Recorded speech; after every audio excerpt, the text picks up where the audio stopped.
All right, Mike. So what's the plan here?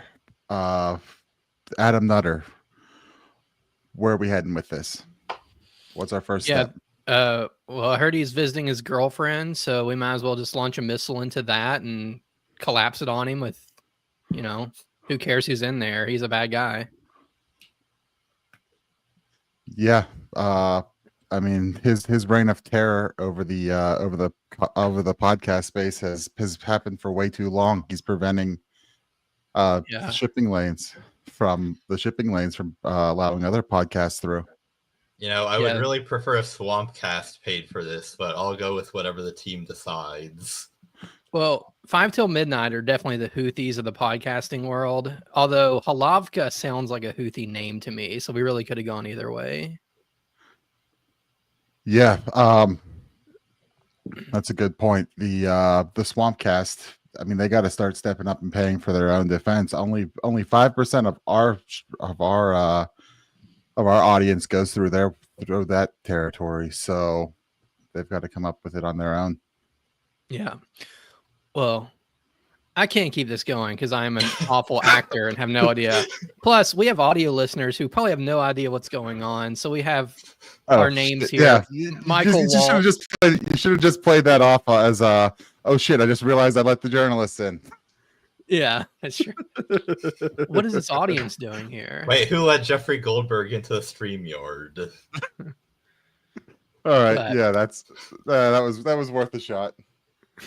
Anyway, screw Adam Nutter. That's the takeaway here.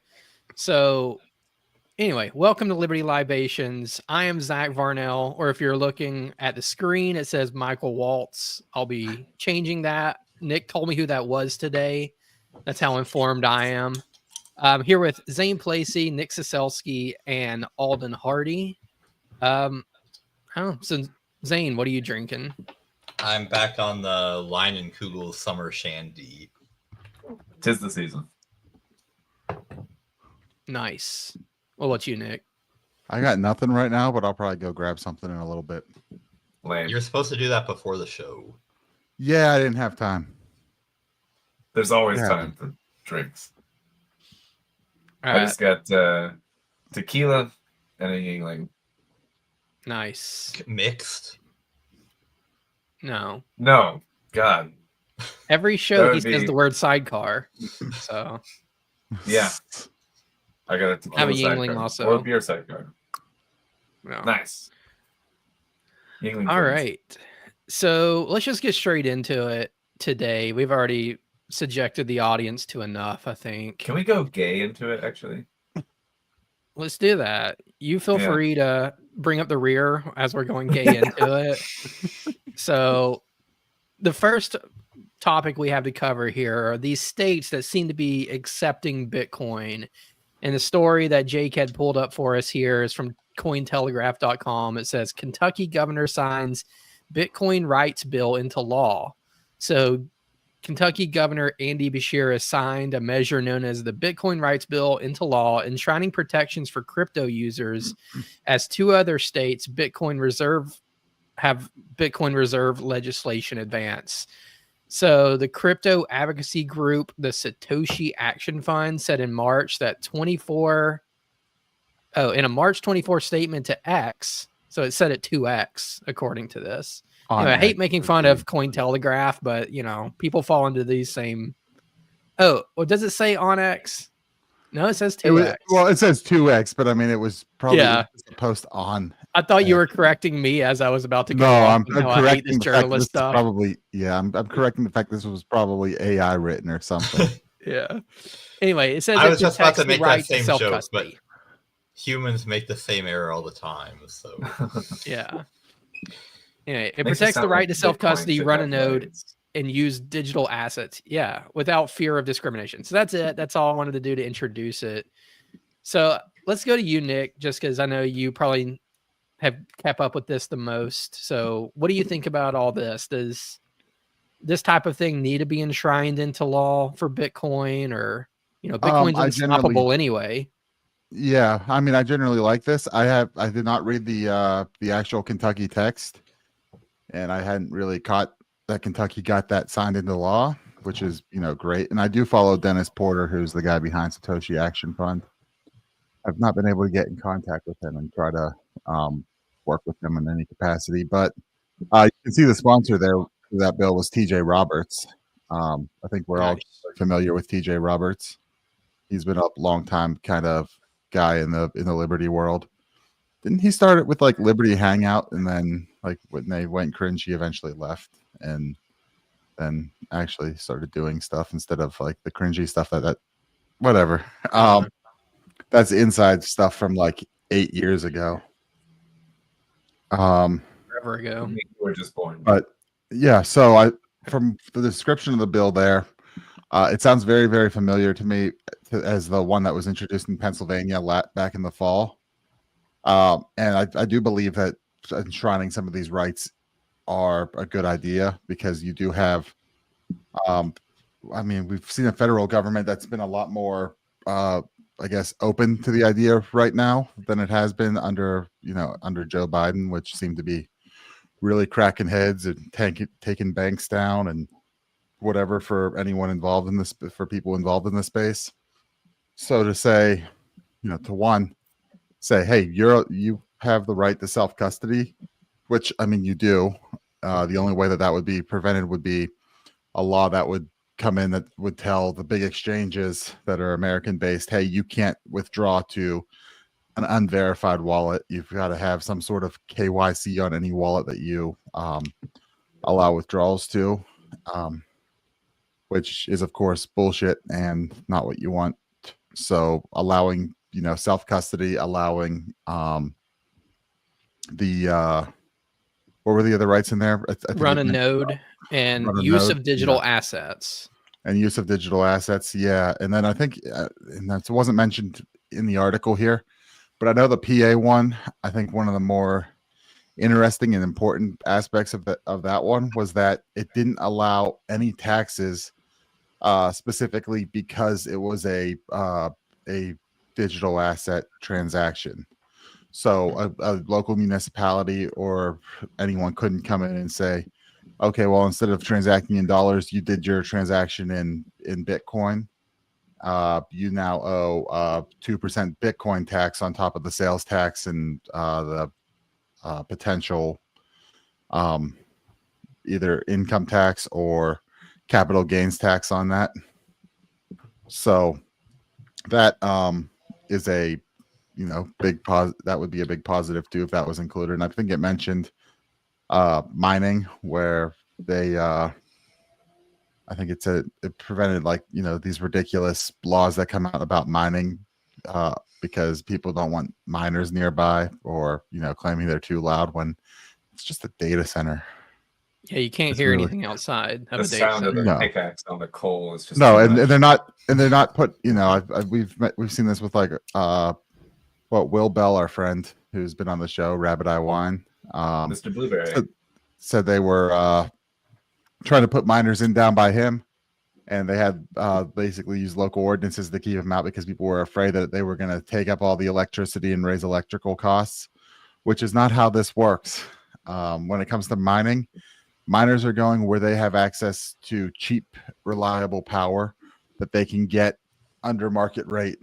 And usually to do that, what they're doing is they're buying futures on that, and then they could write into that contract that they'll sell back the energy when it's needed for peak times and control the rates. Or in places where I know, like where there was industry previous, and you have these big electrical interconnects that aren't drawing any power right now, you have that excess power, and they'll go and they'll hook up there because that's cheap power you can get in bulk. So allowing mining to kind of go where it needs to go is a good thing also. Nice. Are those mining installations, whatever, are they air cooled or are they water cooled? It depends.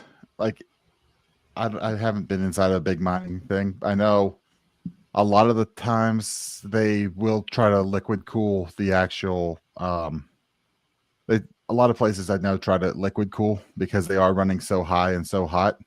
Yeah. But if you had, a big enough air moving system and could really keep the room at a stable temperature, you might be able to. But it's probably the miners themselves are liquid cooled, and I'm guessing the building probably has a decent air handling system still. I didn't know if it would need to be like situated by water or something, or if you could just do within. It's when you're liquid cooling, it's not. I don't believe it's technically water. It's some sort of chemical mixture that allows it. So it's not like you're going to suck up water out of it. It's not like you're going to have an intake in from a river and then you're dumping it out. Right. Like, well, it's usually a closed system too. Like even in a PC, you just use the same water over and over. But yeah. So you mentioned the possibility of a Bitcoin tax, and that this bill prohibits that. Have other municipalities and other places actually implemented a Bitcoin tax, or is that still hypothetical at this point? I don't know if this bill particularly did that. I know the bill that was introduced back in the fall in Pennsylvania from the Satoshi Action Fund included that provision also. And as far as I know, I haven't heard anything like that, but politicians will try to get money anywhere they can. So I suppose somebody must have proposed it, or otherwise nobody would be including it in the bill to try to prevent it. So, well, it's coming out of an activist lobbying group that is, into the Bitcoin, that is highly Bitcoin focused, and I think they're looking at what threats could come, and they're trying to write in and make sure those threats are handled. Because right now, no one's also put out there. I mean, I guess there have kind of been proposals or floating the idea of KYCing wallets to allow withdrawals and stuff, or at least that's been a threat that's been out there a little more. So maybe that's a little bit more something that's actually out there. But So Zane, this one may be up your alley as an actuary. So it says North Carolina bills would add crypto to states' retirement systems. Lawmakers have introduced bills into the House and Senate that could see the state's treasurer allocate up to 5% of various state retirement funds into cryptocurrencies such as Bitcoin. So I thought it was interesting that it was identical bills, state and House, so they at least have two cool people in North Carolina. Any thoughts on that, with your kind of background of looking at these type of retirement systems? Yeah, I think that obviously Bitcoin is a great asset to have in your portfolio, even if you don't want to go all the way with it, just allocate. Not financial advice. Am I legally required to state that? I don't know, but let's just say it so that no one says that we were giving financial Make it your advice. tagline. All right, fair enough. So over the past couple of years, Bitcoin has been coming up more and more at my job. Like, people will ask, like, oh, has the plan considered adding Bitcoin to its assets? And it used to be that everybody would just kind of laugh it off. Like, even the questioner was like saying it as a joke. But more recently, it's become less and less of a joke and more like, actually, we should really do this.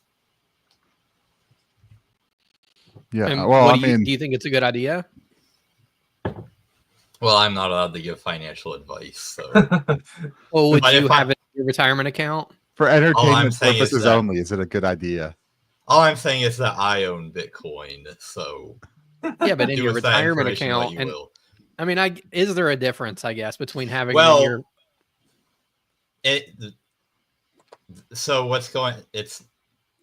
anybody that has like a 401k or an IRA can have these kind of Bitcoin ETFs in their individual retirement account. These huge pension trusts having Bitcoin in their accounts, that's not really the same thing as the individual, old people who are retired owning the Bitcoin. It's the plan owns the Bitcoin, and then they can use that to pay out everybody's benefits. So it's a little bit different in that respect, but still, it seems like a good idea to me. I mean, I had I was basically kind of going with that idea when I was running for state treasurer, and during that time, a similar, bill was introduced here, and I think that died without ever hearing from any committee. But the way I'm seeing it is the state pension funds are underwater across the country because politicians overpromise and underdeliver, and they're not going to let their, the people that they employed for so long and take your tax money and whatever go without. So it's going to come back to either the taxpayer or you find an asset that can actually beat the projections and produce the kind of gains that they need in order to at least keep those somewhat balanced. So, they should get rid of those, convert whatever they can, stop offering pensions. But, government employees, they get their own thing and they get their retirement on the taxpayer and everyone else is left to figure it out. Yeah, that's an interesting point because, assuming that these plans buy Bitcoin and then Bitcoin continues to do awesome, that is advantageous from the taxpayer perspective because obviously you got taxed the first time to put any money into these pension trusts at all, which is bad. But at least if the pension assets do well, you might get taxed less in the future when the pension trust inevitably otherwise would have run out of money because the benefits are way too high. Yeah. Do you want to give any financial advice, Alden? No, I'm just here for the ride on this one. You guys know more about this than I do. I feel like you should come up with something, though. Like, let's test the bounds of that disclaimer and just say something off the wall, like, buy frozen concentrated orange juice futures. That's where it's at. Yeah. Hey, I mean, if the kids start making napalm with it in the future, then it could be correct, Yeah. I mean, we could go wild and say, put XRP in there instead and watch it all evaporate. That sounds like a bad idea. Yeah, I mean, if you want to take down the government and screw the olds, that sounds like a good way to do it. Well, did you see it whenever the National Strategic Reserve concept was being talked about? And initially it was talked Bitcoin, and then they were like, XRP came in and was lobbying, oh, you got to include us. I mean, we're the central bank digital currency of the future stuff or whatever they're. Yeah, I did hear about that because that was a topic on this very show a couple of weeks ago. Yeah, well, I mean, some of the reactions, like, and I think this was probably covered, but the CEO of Coinbase was like, nothing else besides Bitcoin makes sense, and we're talking about the king of shit coining here, like the guy who will list anything as long as they pay him the $10,000 to list it or whatever, and let anyone they want get rugged to saying, the only thing that really makes sense to hold is Bitcoin, which it does because, Ethereum's down 50% on the Ethereum to Bitcoin trade, while, Bitcoin is down a little bit, but, Ethereum might be up in dollar terms, but it continues to lose value against Bitcoin, once again, proving that, Ethereum's kind of king shit coin. And also dollars are down in dollar terms, so maybe not saying a ton. Brian's got some good advice here. Buy a sandwich and let it appreciate for a few years. Well, I think we should all recommend that. That really works. Sandwich. Yeah. It could be a McDonald's hamburger. If that counts as a sandwich, it'll never go bad. Yeah, you could put that in a museum at this point. Yeah.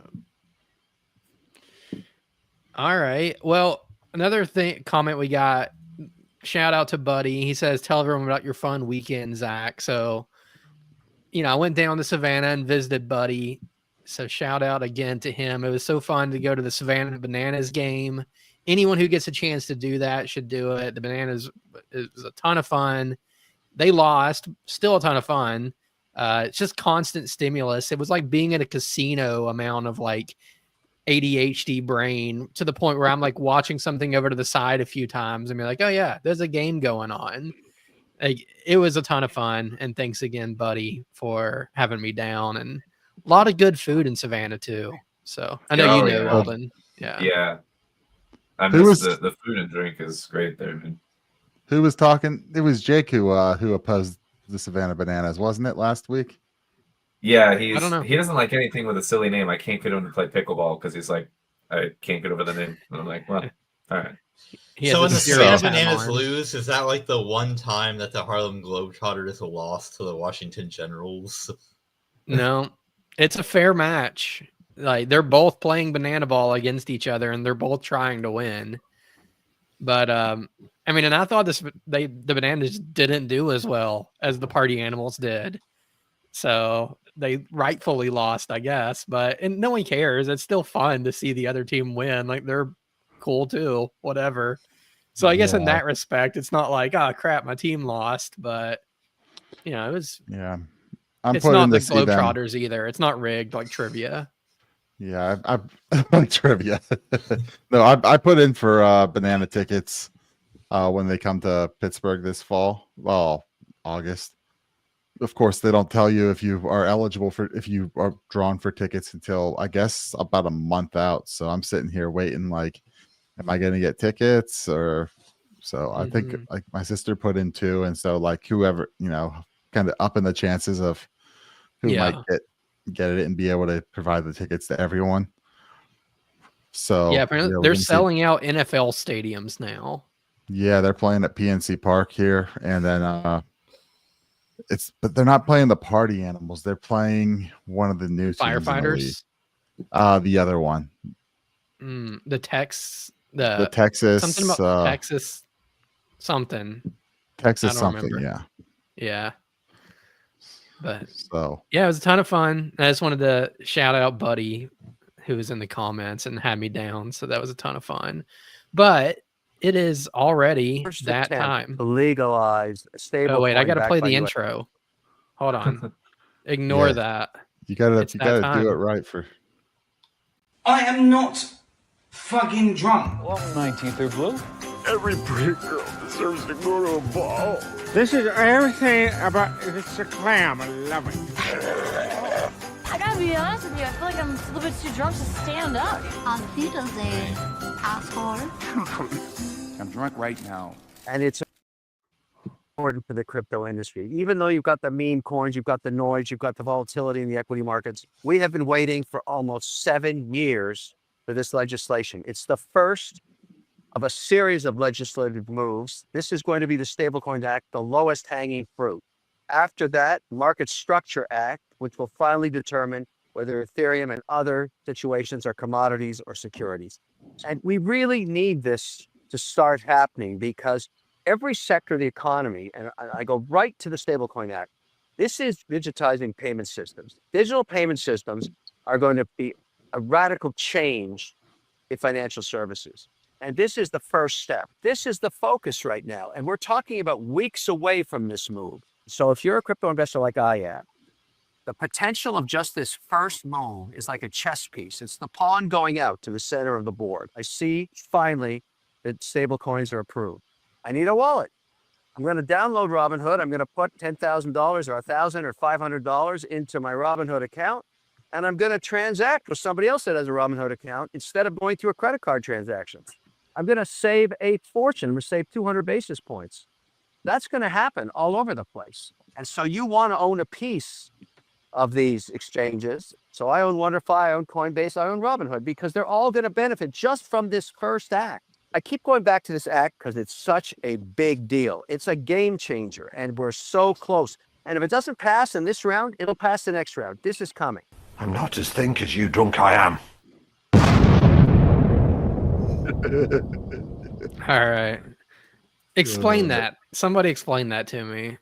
Like, I could tell that was dumb, but that's about it.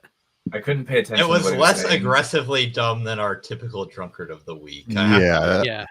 But it was also a guy that's supposed to be more intelligent than most of the people. Is that a guy drunkard of the week from Shark Tank? Yeah. Shark Tank. Okay, that's all I know about him. But why did it look like he was like in his pajamas filming himself from underneath a bicycle? This is what I was going to say. That kind of money, you can do what you want, I guess. I mean, couldn't pay attention to what he was saying because I was like, what is this like view from a bike tire, like the mouse eye view of his pajama pants from like the pipe and the bike? Like, what was this planned? Why? Like, yeah, he didn't need the camera switching back and forth. He could have just been talking to the camera. I don't understand the choice there. Well, he was on camera too, I guess. I mean, the only thing I could think of is like, I'm going to film myself so that this podcast can't cut me up and take me out of context. But like, is that a big problem with podcasts that random dudes do? I don't know. The pants view. Yeah. It's all about I don't know what just happened there, honestly. That sounded kind of dumb, but I didn't understand it deeply enough. Well, I mean, he was, he's shitcoining a little bit, a lot. But I mean, there's at least some argument of there being uses on stable coins just because you're now transacting $1 digitally. And if, Tether or whatever's actually holding what they're saying they're holding, and it's backed by dollars, which isn't, or treasuries, I guess, but, which is not a great thing to back it by, but it's still, I guess, kind of the root of the system. Being able to transact that without going through the clearing houses and the settlements and 3 to 5 days and not having reversible is a big positive when you're talking about doing deals, especially overseas, over beyond, across borders.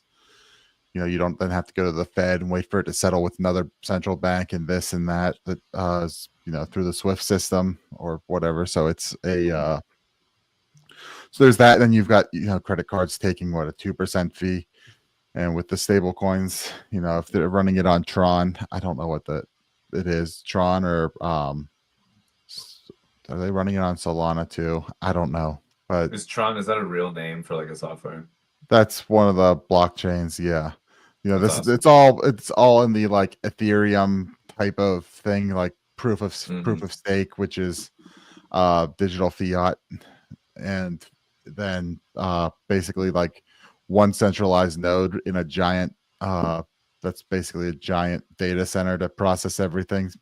So no decentralization or anything to it. You're kind of at the mercy of just this system working the way they say it does and doing that. And there's no verification, very little verification outside of it. But that's the reason why at this point. That's I mean, that's kind of the way these systems work, right? In order to increase the transactions, you've got to be able to, you can't be distributing, you've got to have much bigger than like the 1 megabyte or 2 megabyte that Bitcoin does. And you've got to be able to do gigs and gigs of transactions at a time, each day or whatever it is. And so they solve that by saying, we don't need users to keep their own records. We'll just, hit it across this system and we're going to hope it works right. So I don't know if you're it's a mess there for that or not, but it's fine. I'm feeling like Mr. Blunderful myself now. Yeah. No, our normal drunkard of the week. Yeah, our normal drunkard of the week is like someone falls down and gets hit in the nuts. So this is a little bit too highbrow for me. Ow, my balls! Yeah, that's. I mean, we do have Mr. Highbrow here, so yeah. Mr. Which, Highbrow, unless we have a whole lot more to say about that, let's move on to Ron Paul so that we can get to our highbrow trivia. I couldn't have less to say about it, so. Okay. Yeah, it takes a high IQ to understand drunkard of the week this week. I'm out. All right. So let's see. Ron Paul was on with Patrick Bet David, and I actually have no idea what they talked about. So I guess let's play the video so we can find out what's in it. We'll do about like a minute or a minute or 2 minutes or less, and then we'll stop and talk about whatever it is. You said this year, next year, I don't see the deficit moving. We're still going to be spending. It's going to take a year or two before we get there. Great. So then for somebody from the outside looks and says, okay, Dr. Ron Paul, so Trump is president now. So then say a person like a Joe Biden gets in 2028. I'm just making this up. I know a lot of people think it's going to be J.D. Vance and all that, but let's just say Newsom gets in. So then philosophies change. So if Elon and Trump do what they do the next 4 years, and they show results, and say they drop another crisis that happens in 2028 to get people to hate Trump and Musk, and they use fear porn, and they scare the crap out of America, and they go for a person like Newsom. You're constantly changing the pendulum where philosophies don't have enough time to create momentum. I don't know if this makes sense. So this is kind of like Steve Bannon was on Cuomo yesterday, and Steve Bannon was telling Cuomo that, you know what we need? We need Trump to go for a third term. And Cuomo's like, that's not possible. We can't do that. And he says, no, that's what we need. We're already working on it. I don't know if you saw this clip or not, Rob. If you got it, I want you to hear this clip here. It's Bannon with Cuomo, Rob. If you can play this, you'll hear the audio. Go for it. Well, a man like this comes along once every century if we're lucky. We've got him now. He's on fire, and I'm a huge supporter. Want to see him again in 2028. And obviously, anybody who doesn't like what you say but judges it as a function of a lack of intelligence doesn't know anything about you. I don't make that mistake. You're a smart guy. Oh, you know he's term limited. How do you think he gets another term? We're working on it. I think we'll have a couple of alternatives. Let's say that. We'll see. We'll see what the definition. We'll see what the definition of term. We'll see what the definition of term limit is. All right. Well, so you're talking about litigating this issue, because I don't want people to listen to our interview and say Bannon's cooking up an insurrection. Bannon is cooking up. You know what I mean? I want people to get a straight take on where your head is. What do you suggest, Chris? As you know, I've had greater long shots than this. When we supported President Trump after the election, I realize you don't believe the election in 2020 is still. So, all right, let's stop there before we get Ron Paul. So let's talk about that. Is that completely insane, or is there any way that could happen? Like, could JD Vance run and win, and then just immediately step down? I don't know, with Trump as his VP. Like, none of this seems possible in our society, but would there be a technical way? Let's go to Zane first. Well, I mean, lawyers are famous for being able to come up with interpretations of laws, and especially the Constitution, that mean whatever they want them to mean, regardless of what the text actually says. So I'm sure that in Steve Bannon's mind, he's come up with a way, or perhaps multiple ways, that you could interpret the Constitution to allow some loopholes. The problem is that anything that would be attempted would need to, pass muster with the courts, because and especially in this case, I'm sure would be appealed to the Supreme Court almost immediately. And so there's no way that they would go for it, because just in this particular instance, everybody knows how the Supreme Court and all the other courts would rule, which is, no, you don't get to have Trump Part 3. And even if they did, I don't think the American people would go for it, because I think that most Americans, for as much as they get wrong about how the government works and what it's like, I think that they are very suspicious of people not following the rules. At least in a way that's so obvious. Like, the way that most politicians operate is that they break all the rules in secret, but then in public they're obsessed with appearing to comply with the rules, appearing to be engaged in civil discourse and all that. And so to just come out and say, yeah, Trump is so awesome, we should give him a third term, I don't think the American people would go for it, because it's so counter to what we've been thinking ever since George Washington. And FDR at the time was, and it still is now, unfortunately, but at the time was one of the most popular presidents in American history, which is why he got elected 4 times. But he died in 1945, and by the early 1950s, we had the amendment saying no one gets more than 2 terms. So even everybody experienced how popular FDR was, still, right after that, everybody was like, yeah, let's not do that again. So I don't think that it would be feasible. One of the other ways that we get around rules is state of emergencies. And I think back to the COVID bullshit and 9/11 bullshit and whatever else. And when things get pushed through under these specific clauses for state of emergency, times or whatever. Is there, I think I heard someone talking about this at one point, but I'm going to ask, just throw it out to you guys. Is there a weird thing where could someone be sitting president and then a state of emergency be declared, say at the end of, in this case, Trump's second term, and could he be rolled over into the next term just based on the state of emergency? There's no constitutional provisions that allow anything like that. Okay. And historical it's pretty, precedent too. Like for all of the terrible things Abraham Lincoln did during the Civil War, there was a presidential election in 1864, which he hypothetically could have lost. I mean, he didn't lose, but he could have. Nobody ever says that the election. I've never seen anybody argue that that election was rigged. So during the height of the American Civil War, we still managed to have a legit presidential election. Yeah, I mean, I think. What if we have a solar flare and we have no power as a country? I don't. You hand mark paper ballots, though, because you've got you've got a really high proportion of the population still that every time Trump does anything, they call him Hitler, call him a dictator. And so if he tried to do anything that actually might be dictatorial, just imagine how crazy they would get. I think in order to pull something like that off, you've got to appear like you're not being a dictator. This is kind of why all the lockdown governors went out of their way to make it seem like they were being the reasonable ones.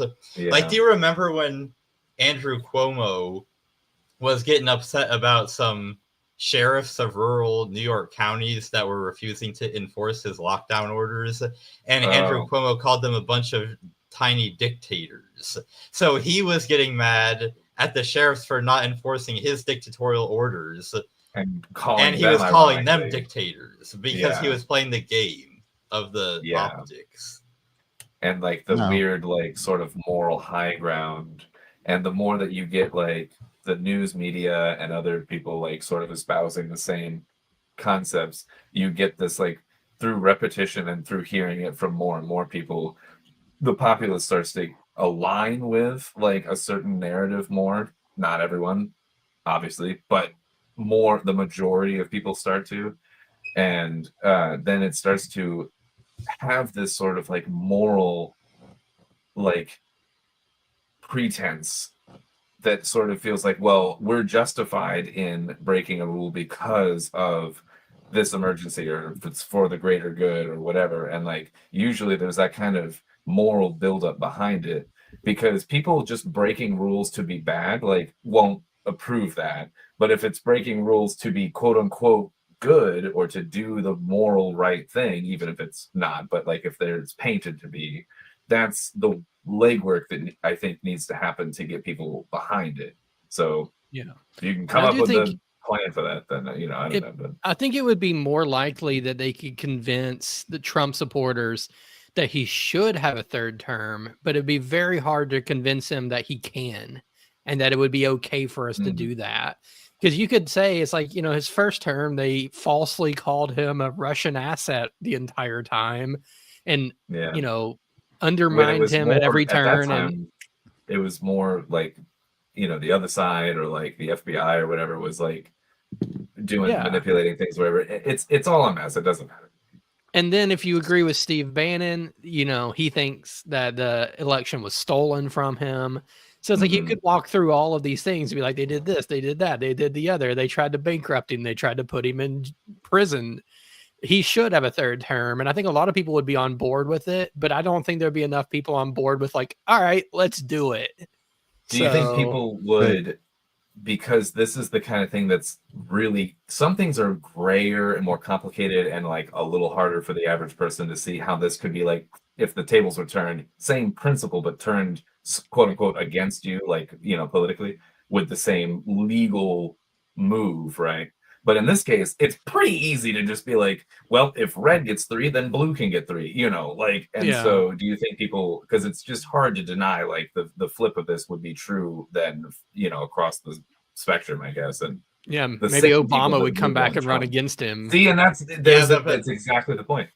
The problem with the problem with all of the arguments, Zach, that you just offered as reasons to possibly justify it, is that if you accept that, if something bad happens to you during your first term, then that doesn't count as a term. Well, I'm sure every president in all of their terms could claim, well, I didn't get a legit term because X, Y, and Z happened. I need a do-over. I need a mulligan. Yeah.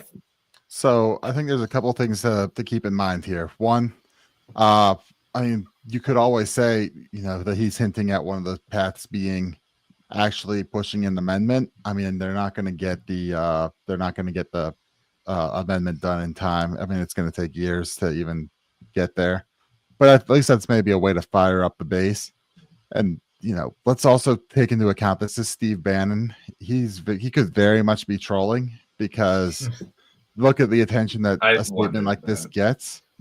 And then what? So you go, and then you've got JD Vance sitting there, and you're going to say, oh, Trump deserves a third term, but hey, he can't do it. And also, let's not forget, he's getting up there in age too.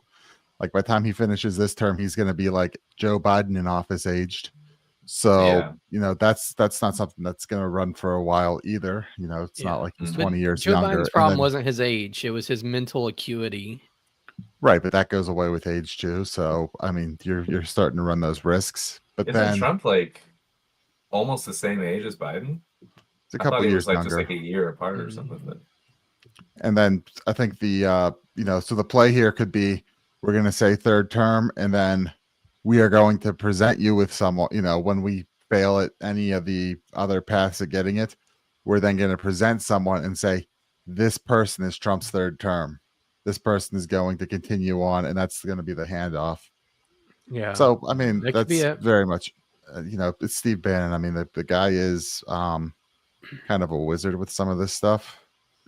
Well, let's see what Ron Paul says. He is hitting on something important, though, because Trump does capture a certain je ne sais quoi that I've yet to see any other politician on the Republican side be able to tap into the way that he does. I don't speak Russian. It would be, you're gonna have to explain me what that. I don't speak Russian, so you're gonna have to explain that word. Russian.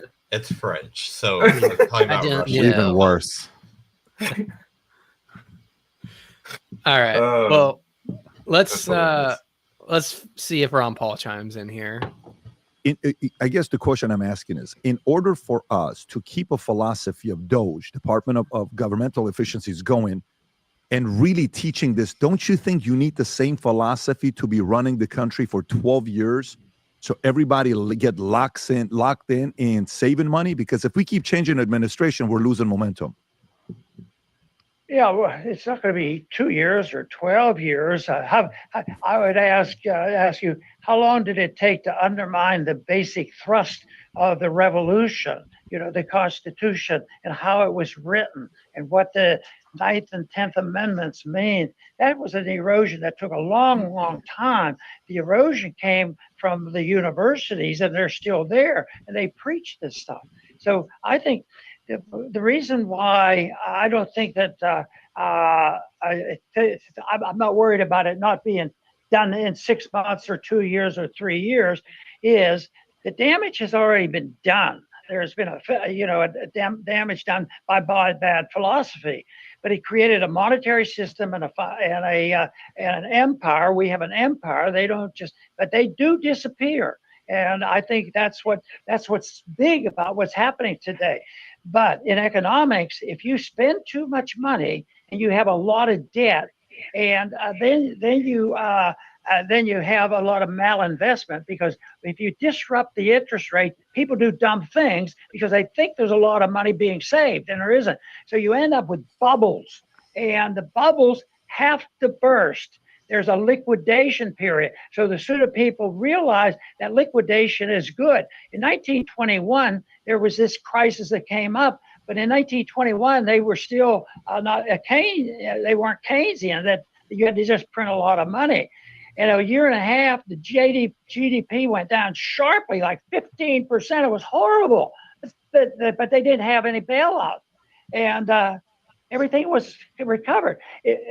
See, what I'm convinced of, Patrick, is that if I got my freedom, and if you had your freedom, and everybody had their freedom, and you couldn't do any violence, that if they took all our wealth, everything in the bank is wiped out, I think that we're a year or two, things would just be so booming, just so people could be rewarded for their effort. And it would never get that bad. There wouldn't be anything there. But if people didn't have an income tax and didn't have to deal with all this nonsense and all this regulation, that's what they're trying to do right now. That's what Musk is trying to do. But it's overwhelming of what it is. So I don't think it'll happen. until people understand the philosophy of what's going on economics. Because if you run up a $36 trillion debt, you say, what does liquidation mean? We have to declare bankruptcy. If you or I had, $10 million debt and we had to quit, we'd have to get another job or declare bankruptcy or something so we could start over. Right. But not yet. We're not ready to start over yet. We're ready for the liquidation, and that's where the real test will be, because the cultural Marxists said we want chaos in the streets, and they're getting it, and it's going to get worse in the chaos in the street because they want to replace it with true Marxism. I want to replace it with true liberty. Oh, so here's all right. So we have PBD, who some quack says asks the longest questions, asking a libertarian a question who gives the longest answers. So yeah, I was just going to say, I love how regardless of what the question is, Ron Paul finds a way to talk about the forgotten depression. Yeah. Exactly. I know you had just asked me about Donald Trump getting a third term, but let me tell you about the Depression of 1921. Well, I mean, as always, Ron Paul's right. Even in his old age, Ron Paul's right. He's what I hope he's struggling to a little be when bit I'm still. old, basically. He's you can tell he's struggling and slowing down, but he's still right sure, on. But he's still smart, man. Yeah, he's still got it. Because if I age that well, I'm be happy. Go ahead, Zane. He's so right, because no matter what the issue is, it comes down to, as he said, all the bubbles and the money printing. I mean, there is so many different things that all can be traced back to this. Like, a lot of the times, I think libertarians tend to annoy people when they get in conversation, because no matter what you talk about, we bring up the Fed or something, but it's like we bring it up all the time because it really is the root of all these different issues. It's the system that we exist in now, that the foundation of it is built on these certain things that we like to keep talking about. And without addressing those, all the scaffolding that's built on top of it is sort of just details. And like, we like to get back down to the root just because libertarianism is a very principle oriented way of thinking. And so I think it makes sense why we keep kind of coming back to the same subjects, and without changing those things, it's hard to change. You're just chasing the symptom. You're not treating the cause. And so it's more important to talk about these sort of causal pieces of the system than just like topical things. So it makes sense to me, but yeah. And that's definitely where his answers always go. Like, we're topically talking like, oh, did you hear what Steve Bannon said? Yeah. That Trump not get a third term, and Ron Paul's just like, I'm not answering that. I'm going to talk about economics. I'll like pretend like I'm going to answer it, and then bring you like, come with me over here to this like deeper topic. Yeah, it's the Ron Paul weave. It's like always the weave economics horse. Like, yeah, yeah. All right. Well, you guys want to go on to some trivia? Sure. Let's do it. I need another drink though. All right. Well.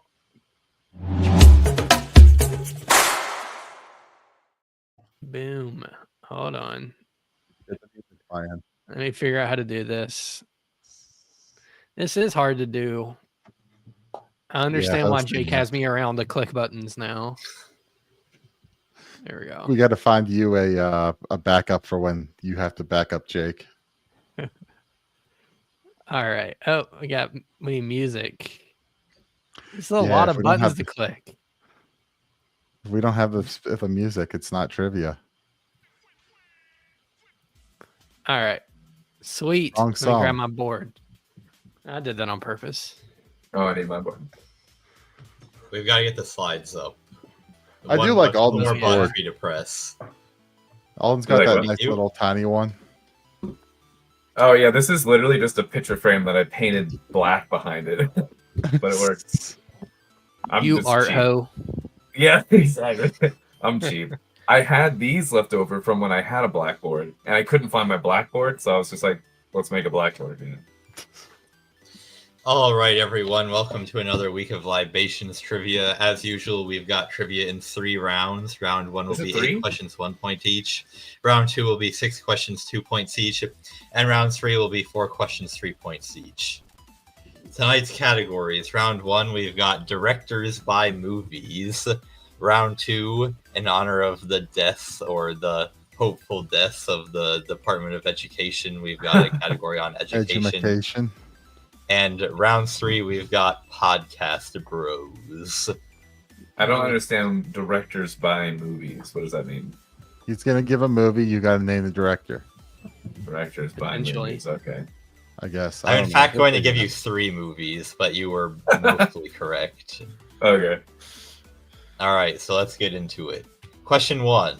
Reservoir Dogs, 1992. Oh, okay. Django Unchained, 2012. Once Upon a Time in Hollywood, 2019. I don't know how to spell this. Spelling doesn't matter. It doesn't matter. I have no idea. Huh. Well, I don't know. You'll get the idea.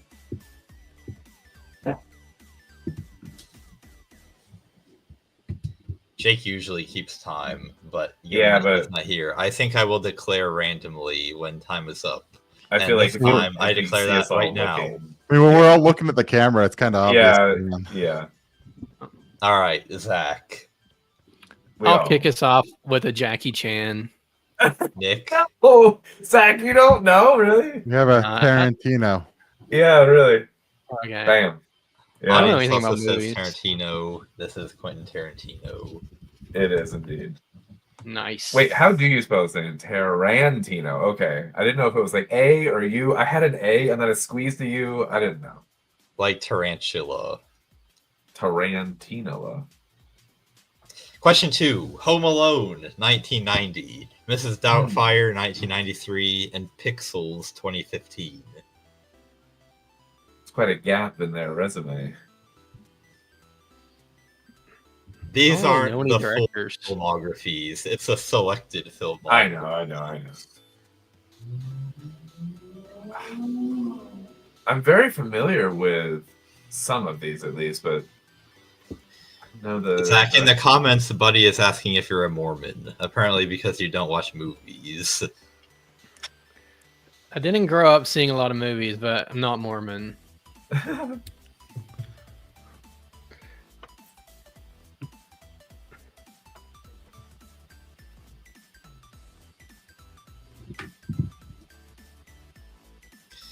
All right. Alden, what you got for us? No guess. Nick? I don't know. Chris Columbus. Zach? M. Night Shyamalan. Well, Mrs. Doubtfire does have a famous twist ending. That is quite a twist, yeah. This is in fact Chris Columbus. Good job. Oh, Nick. nice. Oh, I kind of thought that was like my best. Yeah, You did it, man. You got it. Yeah. 30% sure on that, but well, you are 100% right. You Question circumnavigated that question. Schindler's List in 1993, The Adventures of Tintin 2011, Bridge of Spies 2015.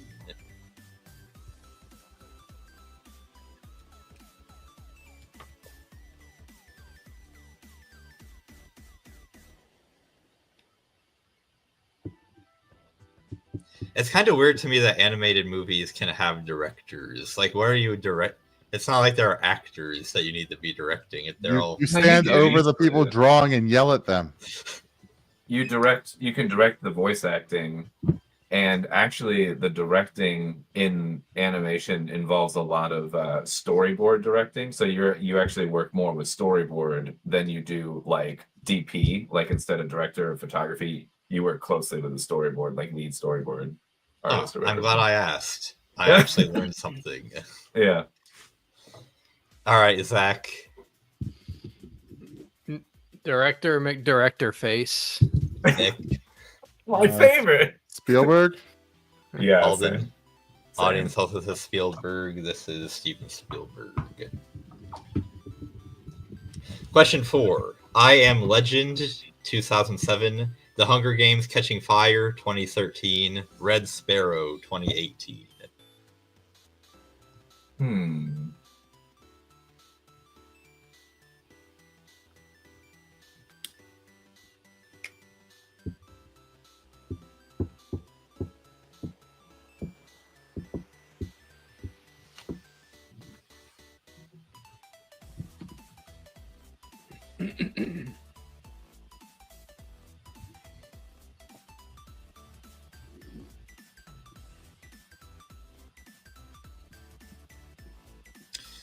Zach. Will Smith. Nick. Michael Bay. That was one of my joke ones that I was going to do, but I went with J.J. Abrams instead. All of these possibly would have been better movies had Michael Bay directed them, but this is Francis Lawrence. Yeah, I was never gonna get that. Never was going to get that, yeah. Question 5. The Terminator, 1984, True Lies, 1994, Titanic, 1997. I don't know any more directors. I mean, I didn't know any to begin with, but... This is like... This is Jackie top Chan. 5 most famous. It's. Yeah. I mean, so was Spielberg, but I didn't get that. You said it was famous? He picked some of Spielberg's like lesser known, like Zane didn't say like Jaws and Jurassic Park and like whatever, you know. Is Indiana Jones, is that also Spielberg? I think that is. Anyway, that would have been more obvious, I guess. But You never watched Entourage? I don't really like Entourage. That was a good show. All right, Alden. James Cameron. Nick. James Cameron. Zach. Big question mark. That's his nickname in high school, yeah. Question 6. Independence Day, 1996. The Day After Tomorrow, 2004. Moonfall, 2022.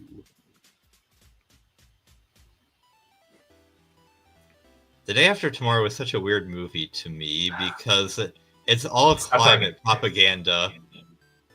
Yeah, is there some feedback here? Yeah. Everyone just mute for a second.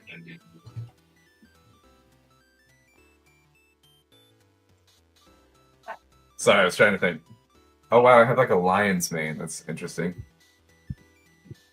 So it's all climate propaganda. That might have been the feedback was Alden had his headphones off, so that audio was getting dumped back in here. Really? Is that what it was? I think so. What did I do? I took these off and that does Nick is something? directing right now. We had feedback coming through, and Zach said everyone mute, and you didn't because your headphones were off. No, I didn't mute because I didn't know to mute. Yeah.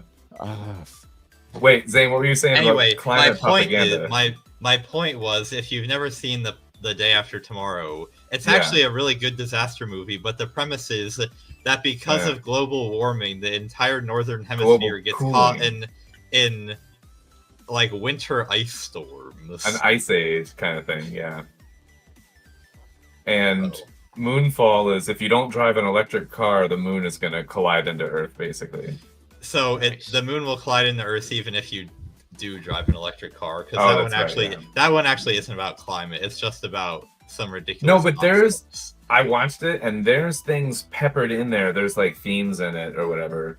And there's a whole car chase thing where the guy has like the little plug-in electric thing, and he's like trying to outrun the craziness that's happening. And then this big old like zombie survival like Hummer thing or whatever gets like flattened right next to him, but he like makes it out or whatever. Like there's subtle themes in that movie of whatever. We'll get into it. I mean, that's how they do it, right? Like you had that Chris Pratt movie on Amazon that was basically like supposed to be kind of an alien thing, and then at the Tomorrow end, War, yeah. It was the climate change that caused. And they go into the ice melting, which frees up it's like the thing, but instead of people freeing it, it's just 1 degree warmer. The evil carbon dioxide. We should have said spoilers, but that movie's been out a couple years now. All right, I'm just gonna get my answer. Yeah, Roland Emmerich. Nick. Michael Bay. Yeah. Zach. Mike. All right, Alden gets this one. It's a Roland Emmerich. Mike. Question 7. Swept Away, 2002. Sherlock Holmes, 2009. The Ministry of Ungentlemanly Warfare, 2024. What? I saw that last movie on a plane a couple months ago. It was suitable for plane viewing, I guess, but it wasn't great. Was there a sex scene? Because I really, really enjoy when I'm on a public plane and a sex scene pops up in front of me. That's always fun. It's the best time for it.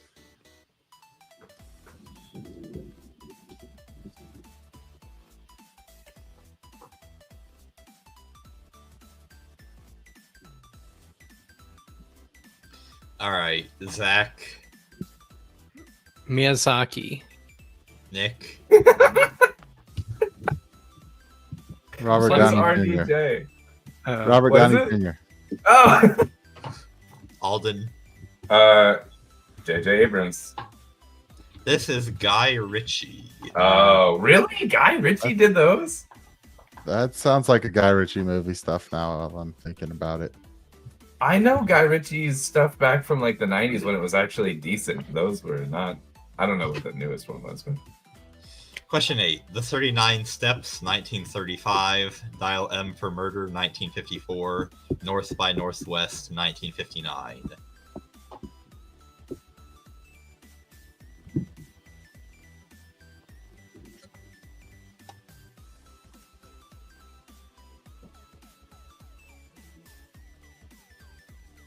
Gotta throw in a few of the classics. Mm-hmm. Right? All right, Zach. Alfred Hitchcock. Hey. Hitchcock. Alden. It's my cock. Yep. So I'm easy, from the even past. Zach knew it. I didn't know... What was the one from 1935? I didn't know that one, actually. I've seen a lot of 39 Hitchcock. Steps. I've never seen that. I'm a big fan of Hitchcock. You didn't include like a lot of the big names. I mean, I guess you got things. Well, that's the that point, should be right? He's doing that on recognizable. purpose. Yeah, but he didn't include like Ridley Scott or. Oh, you mean director big names? I thought you meant like Hitchcock. Well, the movies, yeah. I'm saying directors. There's a lot of bigger names that. Was that the last question? Yeah. You know, I was waiting for Wes Anderson. I would have known one. Wes Anderson or J.J. Abrams, Michael Bay. I just I kept Kubrick. just throwing out Abrams when I didn't know. You know, how Kubrick did is you my not- favorite, man. Yeah, Kubrick's great. Kubrick Especially is when the they killed him Hitchcock for- of his day, I think. Especially since they killed him over Eyes Wide Shut. That's very possible. All right. At the end of round 1, we've actually got 2 of our contestants in front of the audience because Nick and Alden both have 5. Audience has 4. Zach has 1. Oh. Is Hannah playing? Zach Hannah's didn't not win with in the Mike? audience today. You what? She's not today? No. Oh, we have a chance. We have a chance. All right. Round 2, education. Oh, well, I don't have a chance because I don't know anything about education. We don't need no education. We don't need no thought control. Our lyrics from what song? I actually will know this.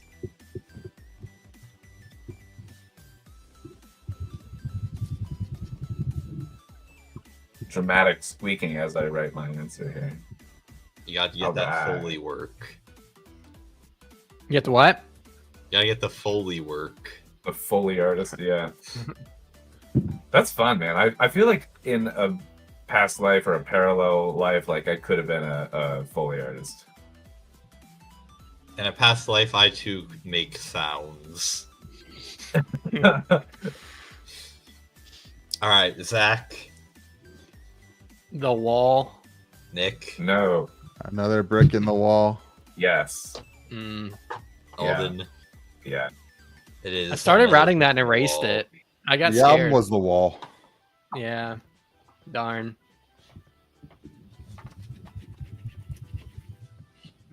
Close, but no cigar. Have a cigar. That's another Pink Floyd song. Question 2. What word refers to the study of teaching methods? It comes from the same Greek root as the word pedophile.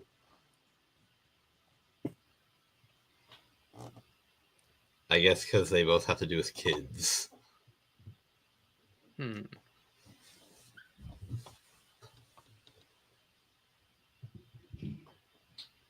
Oh, Hannah has made an appearance in the chat. No! Damn it! Hannah, go away. Give us a chance.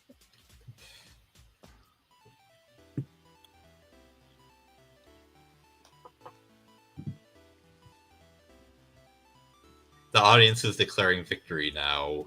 Yeah, I know. They're gonna win. All right, Alden. They've got their MVP. I don't have no idea. Pedology? I have no idea. I feel gross even writing this word. Pedantry. Zach. That also feels good. Yeah, I'm not touching this one. Smart man, yeah. Pedology was a valiant guess, but this is in fact pedagogy. As soon as he said his, I thought, fuck, it's pedagogy, isn't it? Yeah. It came to my head as soon as Alden said his. I was like, motherfucker. I wish that I had thought of pedagogy when I wrote pedology, but darn. Question 3. What method of education, which emphasizes hands-on learning and independence over standardized testing, was developed by an Italian physician in the early 20th century?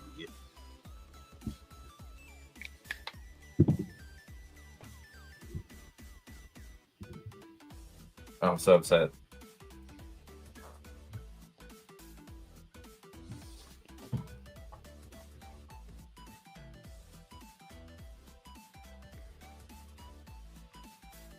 Oh my god.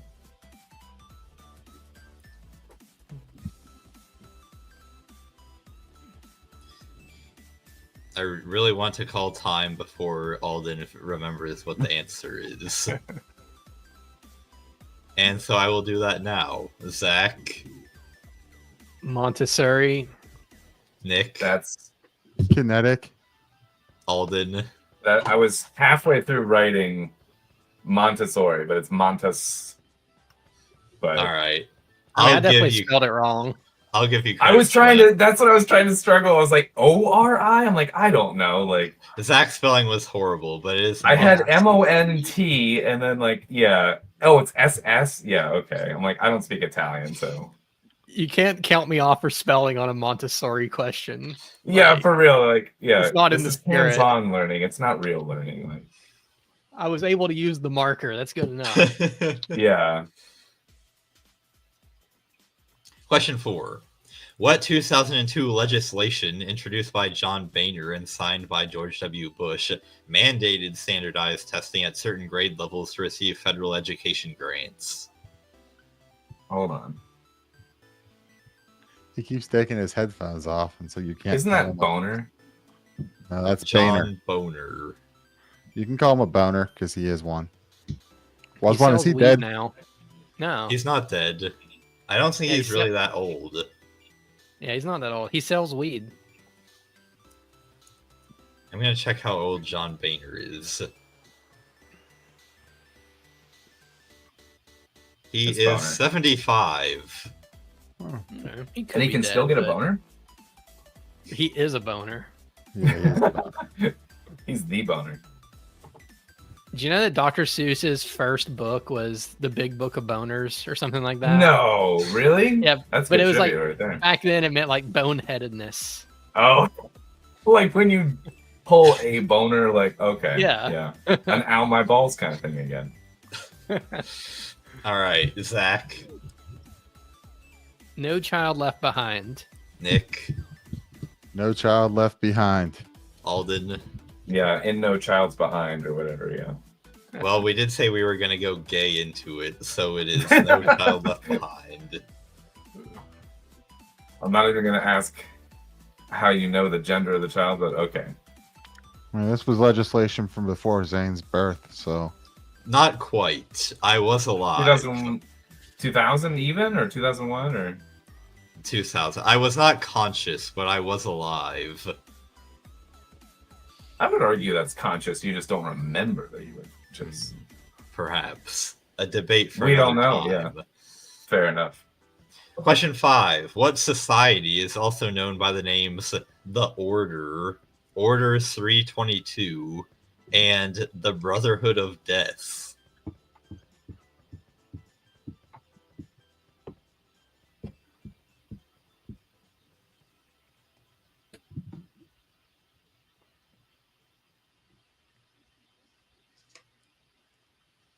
Squeak, squeak, squeak.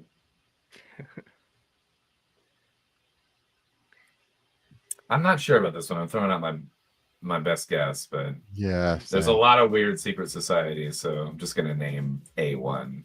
It's got to be something someone's heard of. So not necessarily. I mean, I guess that's true. Zane tries to make it hard, not impossible. Skull and Bones. Nick. Skull and Bones. I'd said the same. Yeah. It is the infinite. Oh, all right. Okay.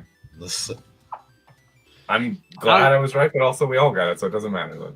I laughed during my writing it because I anticipated Alden making a Skull and Boners joke, but he didn't even do Oh it. no! Oh, missed opportunity. Darn. Or just like drawing out the logo for it, like instead of writing it. Question 6. What American libertarian criticized state-run education in his work on the disadvantages of being educated? He is also known for editing The Freeman magazine and his work Our Enemy, the State.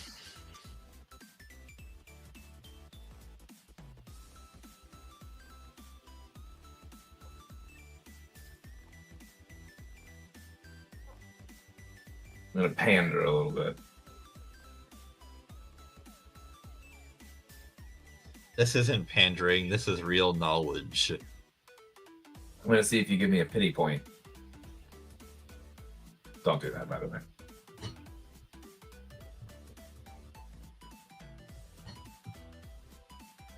So the center part is a very old hairdo, apparently. Well, he's an old guy, so... But it's the coming center right. part's back. Yeah, that's what I'm saying. Oh, okay, I misunderstood. Yeah, because it's apparently it's in now. Whatever, I fucking know. I don't know hairstyles. Alden, what you got for us? Murray Rothbard. Nick. Albert J. Knock. Zach. Alfred J. Ron Paul. It is Albert J. Knock. Damn it! Yeah, I knew I wasn't gonna get this one. Name an economist.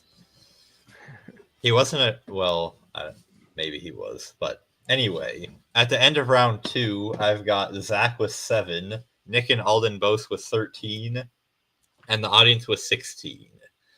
Of Audience course. pulling ahead Way here, too yeah. high. Yeah. Maybe we're not high enough. I'm surprised I I'm could tied be with Alden. accessing new information.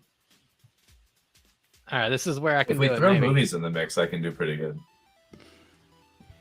All right, round 3, Podcast Bros. These are 4 questions about podcasts that are much worse than ours. Sweet. Oh my god, is it a small group of podcasts? Is every answer Adam Nutter? Why do we hate Adam Nutter? I thought he was our friend. I don't understand. Am I Not missing anymore. something? What happened? Name of Gavin Newsom's new podcast. Oh god, that would be bad. Ugh. Oh Jesus, I don't know. When I heard that he had this, I'm like, aren't you supposed to be like being the governor or something? How do you have time to sit down with Charlie Kirk on your new podcast? I mean, it's not that hard to run California into the ground. There's plenty of other people who can do it out there. You just kind of have to sit back and let them do it.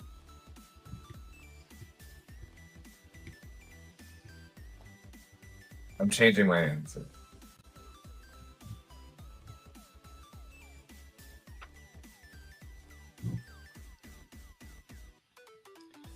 All right. Yeah, I don't have anything. No idea. I put Gavin Newsom today. I know it has his own name in it because he's a fucking egomaniac like that. I'm gonna throw a name out, and it's probably not right, but I feel like he should have taken this name, and it's Winsome Newsom. That would be a much better name. But in fact, it's a name that's even more egocentric than Gavin Newsom today. The answer is this is Gavin Newsom. That's what it is. I knew it was something super egocentric, and it was just like that's fucking tired. I knew it had his own name in it, and that was like the highlighted portion of it, and it was just like Gavin Newsom, and yeah. No, that's ridiculous.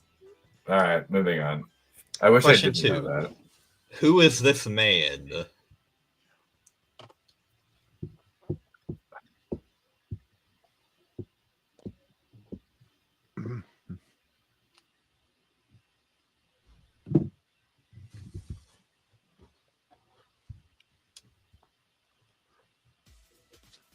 All right.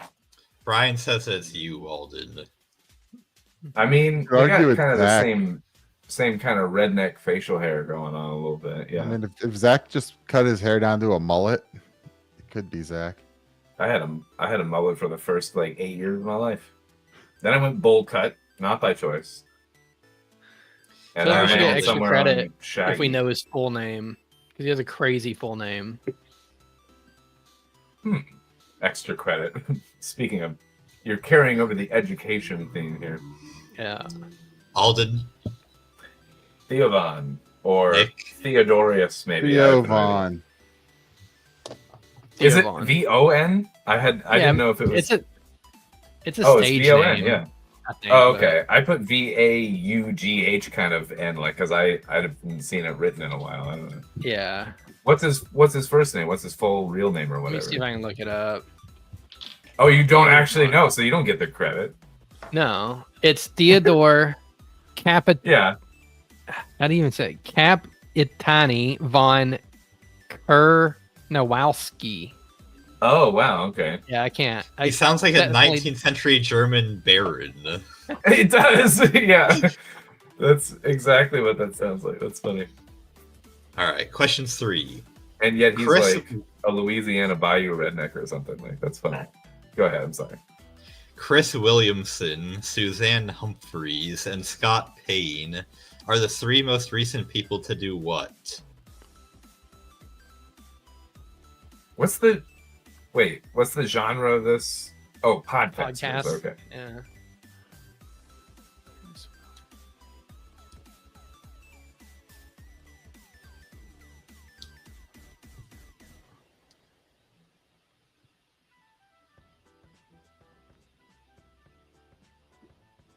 I think I'm running out of. Oh, no. There we go.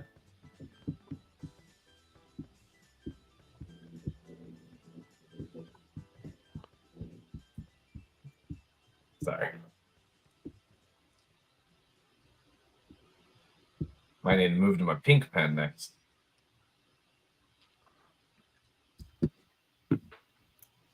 All right, Zach. Give it to him. I put quit news, start pod. So I mean, like, quit the mainstream media, but I have no idea. So Okay. Nick. Dunk on thoughts on whatever.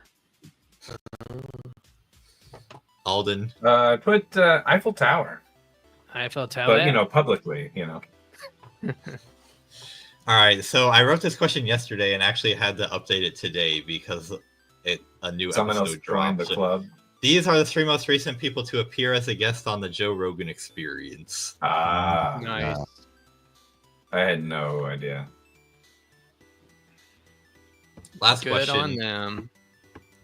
In Yeah. one of the more notorious incidents from her campaign, Kamala Harris spent $100,000 recreating the set of what podcast? This is it.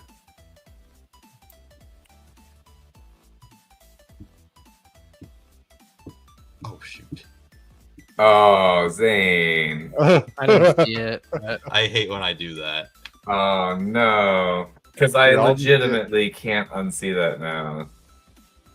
I can be I already had honest and my- tell you I wouldn't have gotten that, but I already I didn't had see written it, so down. you can laugh at me if I get it wrong. If it makes you feel any better, the audience had already clinched it. that's fair. Yeah, that's Doesn't. fine. Because there's no way I would have known. I can just be fully honest. I would never have gotten there. I had the answer written by the time you showed it. Why- I looked why up does just as you Kamala- flipped back. Going on some porn star podcast or something. What is this? Call me daddy shit. All right, Zach. Oh wait, Call her daddy. call her daddy. Yeah. Why do you guys both know this? Is this like a big podcast? It's like Well, I the just knew it biggest. from this. Well, it's this, but I think it's also like the biggest. I don't know. I guess one of the biggest female podcasts there. I've never watched a single episode, but yeah, instead of like going and doing the interview, Kamala Harris spent $100,000 to build the set to bring the chick in to do the show, and then of course they tore it all she down. brought the same host in, did the show, but built a new set to do Instead of going to her studio to do it on her set, Kamala For Harris real? built a copy of the set and then flew her in so that she didn't have to travel. This is like some Ocean's 11 shit. What the fuck are we doing? This is what the insane. Harris campaign was doing, and the numbers on this were terrible. Is this what she wanted to do with Rogan, and why Rogan was like, fuck off, like you can come here, or like we would have probably tried to do that, and Rogan's like, we'll build you an archery range. Like we're gonna need to rebuild your set, but with snipers all around it. Like that's fucking ridiculous. Gosh, So- she's weird.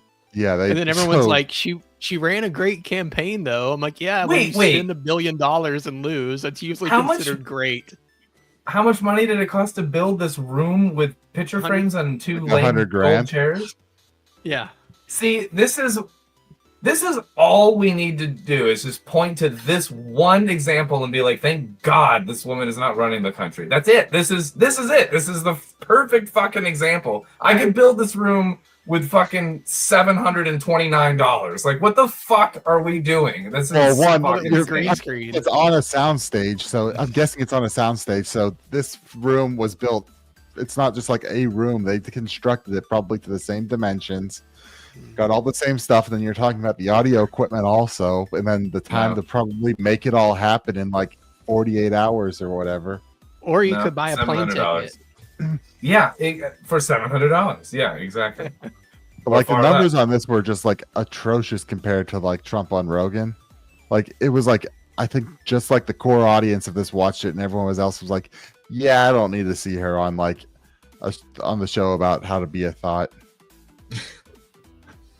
Is that thought? All right. T-H-O-T thought. Yes, any thought. Did his audience win? So the audience does win with 25. Nick had 19. Alden had 16. Zach had 13. Nice.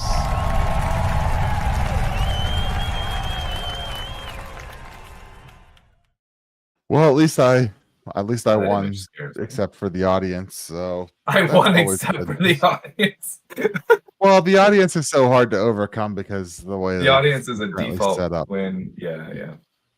I did There's awful. only one of them.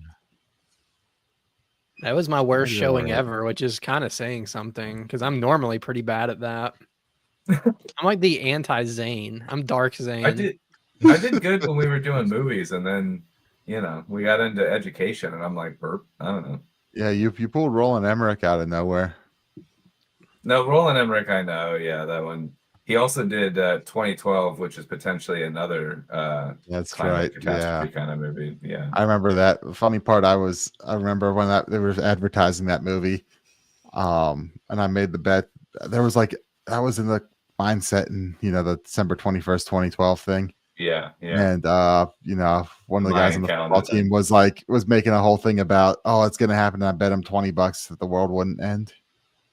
That's a horrible bet to make if you're that guy, because if the world does end, you won't be able to collect. Should make it on the other side. Caught on to that. This is like Maybe our consciousness survives. This is like the Parks and Rec thing where the cult that thinks the world is going to end, Ron Swanson charges like an exorbitant amount of money for their like flutes to play their weird song or whatever, because they're like, yeah, I'll pay $100 for that flute. Doesn't matter because we can't take it with us. We're going to die anyway, and then the world does not end, of course. Anyway. All right, we'll go to our next story here. I don't know if this corresponds to the sidebar that says Banished Big Brother UK edition. This might be a wrap up of the Ron Paul. Let's see. To get optimistic about Trump because he's been fucking up so much, but it kind of looks like they're putting in a guy who's super competent and liberal and evil in Canada to kind of try to fight back against Trump and to fight Trump's like economic policies and the tariff war, and hopefully because we're about to have a dollar collapse. Our economy is about to completely explode. Oh yeah, the dollar has, whether it happens this year or in 4 years or in 8 years, it's coming. Yeah. We are at the end of the dollar cycle, and every economist knows it. Everyone has been talking about it. And the stock market is at this crazy fucking bubble of fake made up like Nvidia value right now that is not real. Tesla's been crashing. It's crazy, and it could crash at any moment, and they have the power to pop that bubble. All right. Do you want to take that one, Alden? Since you knew who Ian Carroll was, at least. Well, I mean, I know feels who like you Ian might have something Carroll to say. is. Yeah. As far as the dollar collapsing, I don't know when it's going to happen, but I definitely think that the foundation of the dollar has been weakening. And I've seen several different moves. You guys can probably honestly speak to this better than me, but I've seen moves happening around this. Like we've seen like the whole BRICS thing happening where, you know, there's the whole like Bitcoin thing that is like taking place that is trying to like cater to some people that want to like strengthen their portfolios like outside of the dollar. And then there's like the whole, you know, fucking the banks making their own digital currency bullshit, you know, like the federally sort of like recognized digital currency that is like sort of like the simultaneous like evil villain to the hero of like as we would see it, like Bitcoin and the fucking what is the name of the whatever EDC coin or whatever the fucking digital currency, whatever. Ethereum? No, just in general, like when the banks want to make the CBCD. Yeah, thank you. Yeah. So this is all sort of like all the talks of this have been swirling around for years. And just in general, I do feel like we're at like a friction point in terms of that and looking at like what other nations are doing and looking at our own goddamn inflation and like our printing is just out of control. And I do wonder really if the era of like the US petrodollar is coming to sort of at least an end in terms of it being like the reigning currency on earth kind of thing. But I don't know. And you threw it to me, but like you guys probably know more about this than I do, honestly. But I have my own suspicions that like he was saying 1, 4, 8 years, you know, I don't know. But I don't have a lot of confidence in the dollar, where I think for the longest time it was like a sure bet, but yeah. So before Zane schools us on everything, because we know he will. Yeah. You know, I like Ian Carroll, but and I think he's right. The dollar is is on the downswing here. It can only last so long, but I think 1, 4, 8 years is probably too short of a time frame, and I could be wrong on that. And from the what Austrian if we go into like a perspective, hard like recession or something soon? well, the issue is that if we're in a recession, the global economy is probably in a recession, and the dollar is doing terribly, except compared to just about every other fiat currency, as Brian's saying right there. Right. So, yeah, so there's a flight into, so this is kind of dollar milkshake theory, is that as your, as these currencies that are even worse because they're not the global reserve, they're not, kind of this. Wait, is it universal milkshake because currency, it brings all the etc. boys to the yard? Like they all. I can't remember exactly on it, but right. So, and I know even the author of it was kind of like, yeah, this is being misused or whatever, or doesn't stand by that so much. But there is a point that like, everything else has to go to shit first before, unless like something real, unless they pull something to like really, really destroy confidence in the dollar. It's still kind of the best of a whole bunch of shit coins. So. Okay, so the whole boys to the yard thing pretty much is right, because I just Googled it, and Google AI says the dollar milkshake theory suggests that the United States' strong economy and monetary policy will attract capital from other countries, similar to a milkshake attracting customers at a shop. And nice. then not to mention, oh god, there's like what's his name? Tom, why am I blanking on his name? What? Riddle. No. He shows up. I think he's done on Tom Woods. He shows up on like Marty Bench show fairly often.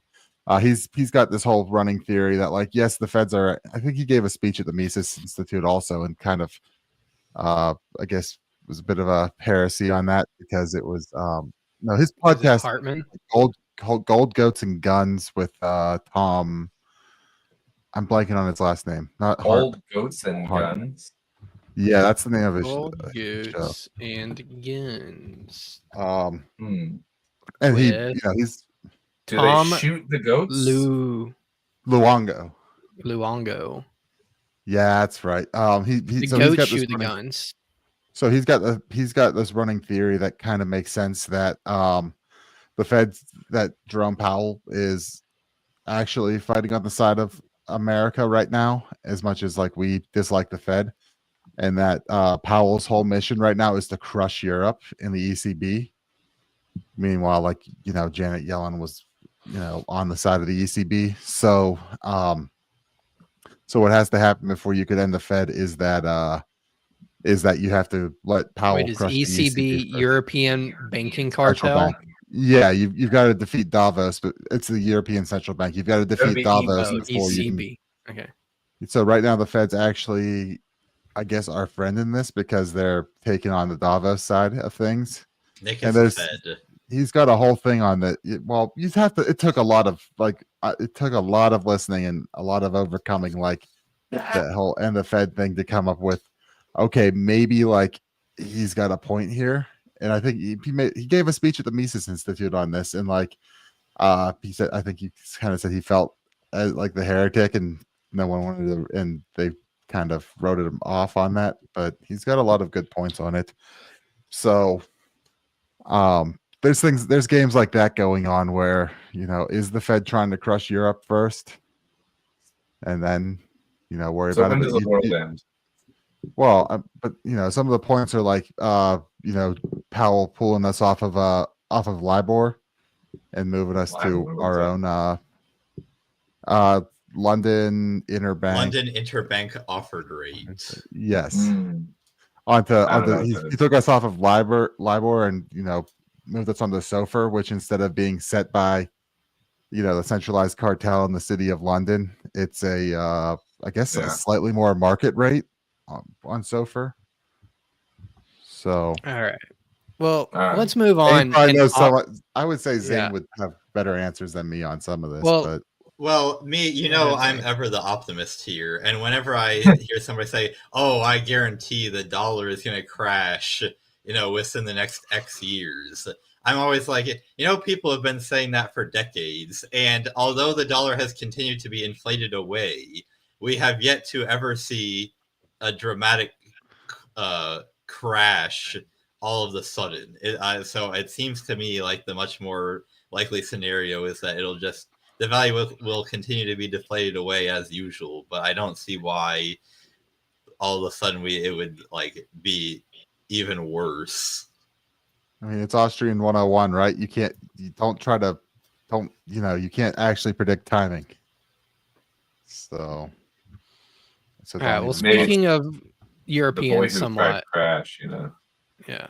Let's move on and make fun of them here. So teachers' bank account frozen for not using students' preferred pronouns. So this is in Ireland. The Irish teacher Enoch Burke was fired for not using the preferred quonouns of a queer student, and later imprisoned. I accidentally said that, so I just make fun of myself. I was like, I don't know if this is a new term. I didn't know this. A queer pronoun is a quonoun. Zach, you just coined a thing. This is going to be a thing, man.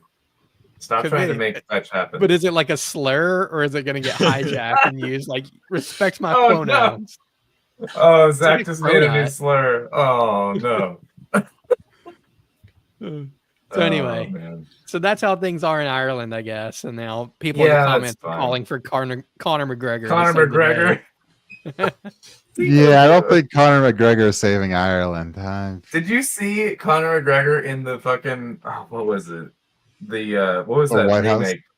that he just the movie that he played in with Roadhouse, the remake of Roadhouse or whatever. It was fucking terrible. Anyway.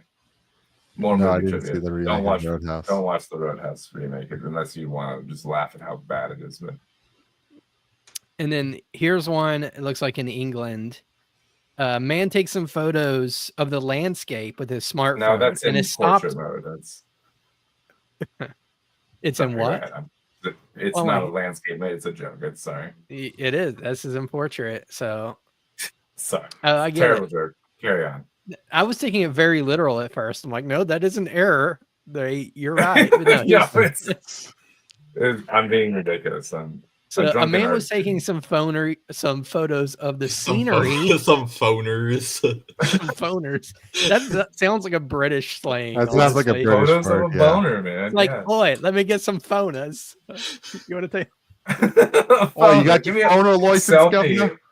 Yeah, this is European for selfie. A British man was taking some phonas of the scenery with his smartphone and was stopped and questioned by the British police who wanted to see the photos on his smartphone. So let's watch this. Well, did he have a photo license? I'm guessing he didn't. You got a permit for Just that? around the town a little bit. And She does have that hat, of course. Just wanted to engage with you to see why you'd be taking pictures. What do you mean? You getting your phone out and taking pictures? We're in bloody London. Why you think I'm taking a picture? What's pictures? Have you been taking pictures on your phone? Well, do you want to show me your photos? You want to see my photos? It's only that He should just scroll dick pics for the next 30 minutes. Yeah. Yeah, I'll show you my photos. Oh my god. You want a big picture of my penis? Oh, there you go. Oh my god, he says it. Oh, if you look at it. Why would you What? why would you be taking pictures? My penis? No, this area. Dude, this should have been our drunkard hero. Yeah. What do you mean? You clocked me. Oh, there's a bank. You could be taking a picture of a Are bank. you recording? Yes, we are. Why do you tell me that? Also, you could look at it and remember. Why not what tell me it then? looked like. Yeah, for your safety and my safety. So why not tell me? Yeah. Is that a camera you've got? You might as well not record now. Camera there and camera there. I think I should record now. You can record. It's up to you.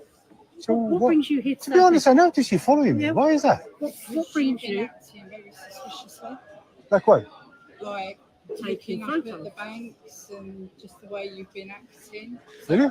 They think they're freaking Sherlock Holmes. Seriously? Yeah, It's the they hat. have cameras all down the high street. These are the I mean, silliest. if you just hats I've run ever away seen. from them, what are they Yeah. gonna Who do? is it? Blow their whistle at you? She ain't Who, chasing you down.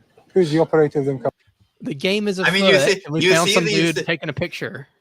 You see this video, and it's two old ladies in silly hats claiming to be the police. Claiming, Yeah. yeah.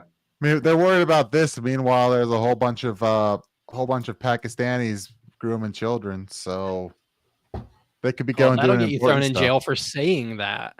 I think these Yeah. cats are the biggest offense. Dude, here.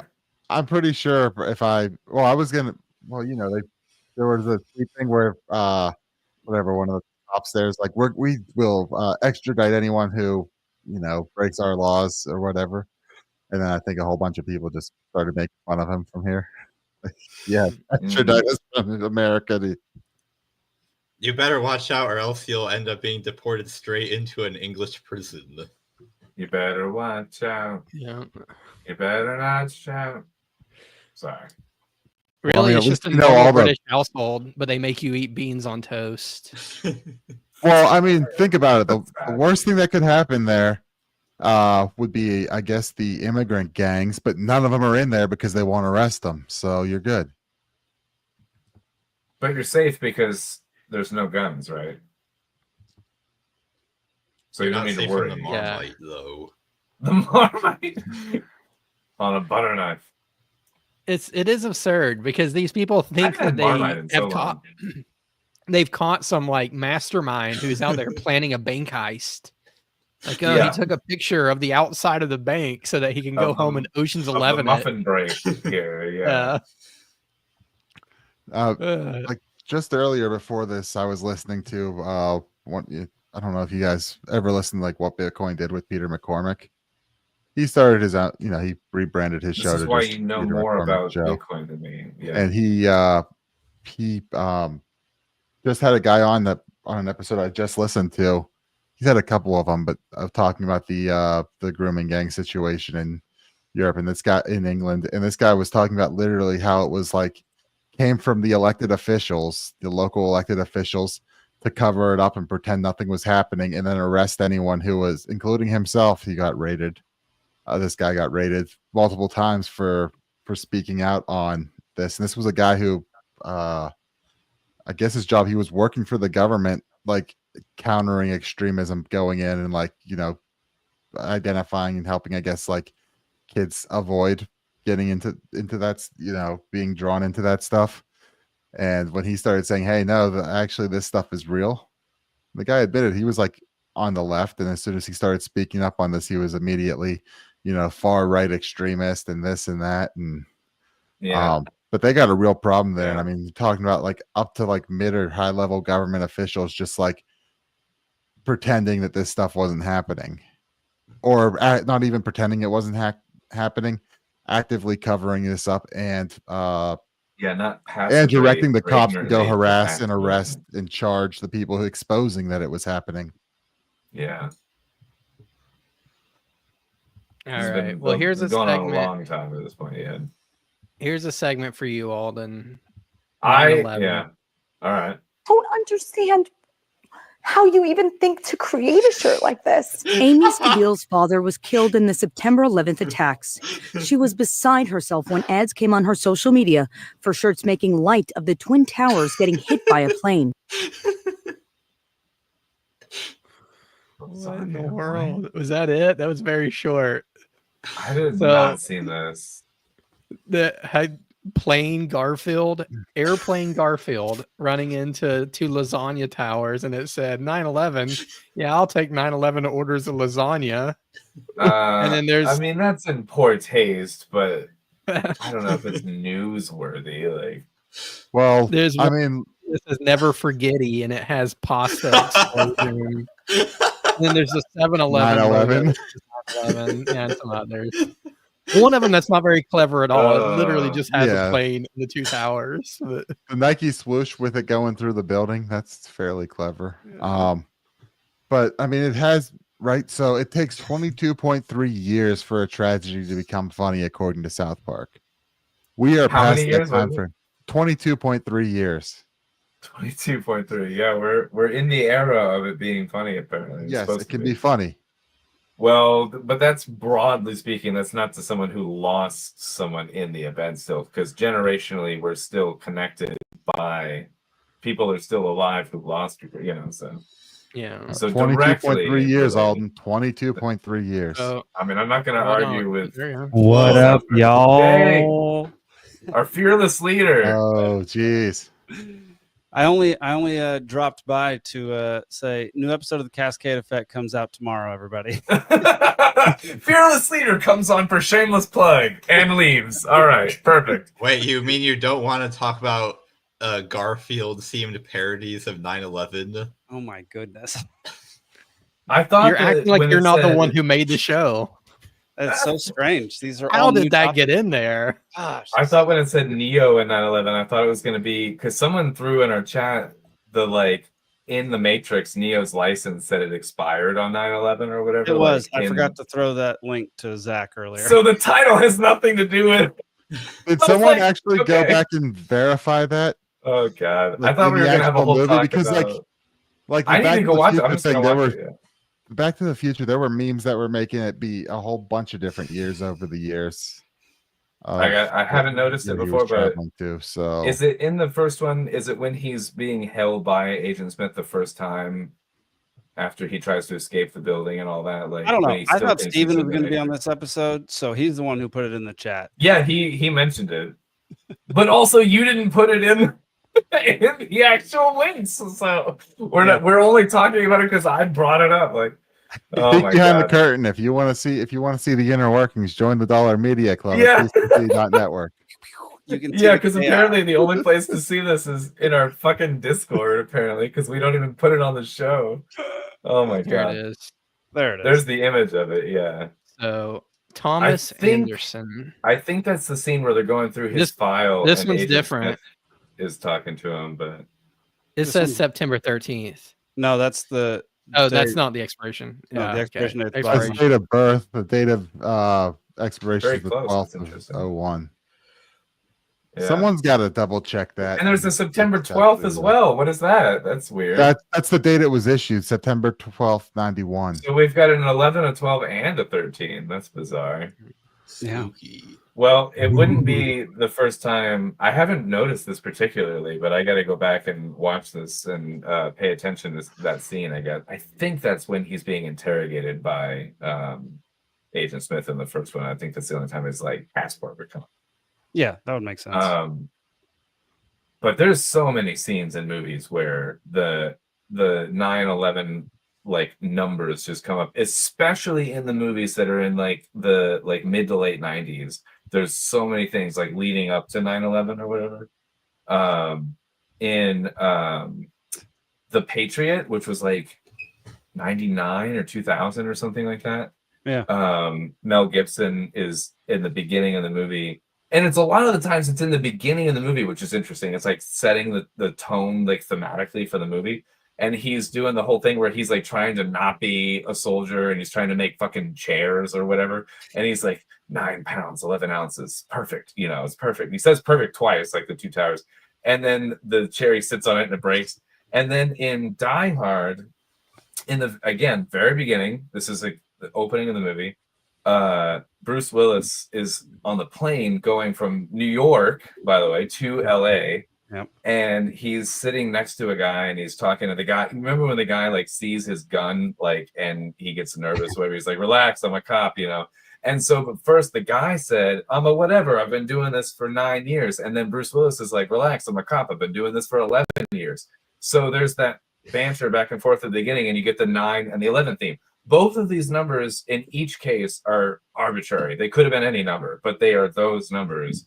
And these are just off the top of my head, like examples of this. But there's like, I literally have a folder this thick full of movie files of notes that I've taken that I'm going to. That's a normal person thing to do. No, it's not. I know. Hang on, I got neurodivergent comment fucking on thing. Grumpy's. So Grumpy, we generally don't put memes on the show, but I have been tweeting out your memes. So keep the memes are more tweeted. Okay. Memification, dude. Is the past tense of tweeted twat? I think it's twat. I twat them. I twat it. I twat those memes. Yeah. Twote. I twot. They were Quote, I Raven. twot them. Yeah. Anyway, Raven, nevermore. Okay. Oh Lord. All right, y'all. I gotta go keep editing. But yeah, Cascade Effect. Tomorrow, go watch it. It'll come out on PCC Network. Later, y'all. See ya. Shameless plug. Bye. That was it. Our Okay, fearless so leader. before we were so shameless plug. rudely interrupted by Yeah. a random stream crasher. Yeah. We need to secure that link better. If I had more All right. time, if I didn't know we were going to talk about this in the show, the 9/11 license thing from the Matrix, or whatever, but like if we wanted to, give me notice. Which we don't. But if anyone ever did, give me notice, and I'll bring notes, and I'll bring receipts, and I'll reference various other movies where this is. You'll bring a theme, passports but I'll bring passports. Yeah. that you found in the rubble. Singed edges passports that were perfectly preserved in the rubble of 9/11. Yeah, exactly. Zach gets it. All right. So I think we're on to the wrap up portion, which is probably whining philosophical. So we got a few minutes. A little fast. Only a today. few minutes, though. I do need to end at 10. I've got one small rant. Go ahead, Alden. It's autocorrect on the fucking iPhone. Is if you can't do it quick enough, don't do it. If your software is not good enough, because like every fucking time I go to like if I hit the recommended words, that those like 3 words that come up are like, do you want to say whatever? And I'm like, yeah, okay, I'll shortcut to that word. Don't do it. Like it's a trap. Like every time if I type in like LI and then it's like, do you want to say little? I'm like, yeah, little, and then it turns to lot as soon as I hit the fucking thing, and it's so many times it's the opposite word or a hilarious word, but it waits until just right before you click it. It's useless. It's beyond Where useless. I get in trouble with that is when I try to text people NP for no problem, and then it automatically autocorrects to the word no, but then it does it before I even realize it. So I just randomly send somebody the word no. And it's like, yeah, that was. Thanks for your help on whatever. And you're like, you want to say no problem, and you're like, no. Yeah. It's very stern. I understand. Thanks not accepted. Yeah. Autocorrect can be hilarious because often it's so opposite of what you wanted to say, but yeah, no, it's one of those things where like I feel like if the technology is not there, where if it's not fast enough to actually be helpful, don't even put it in. Like, it's useless. I missed the days of T9 text where everything was spelled like shit. That's T9. And then when regular texting came, but people still texted like they were doing T9. Yeah, like with the shortcuts and stuff. Like for a little bit, people did not grasp that you could use full words now. Yeah. But, all right, let's do a few funnies real quick. We got like 4 of them this time. So, funny boners. Funny boners. Why did you lose your job? Me.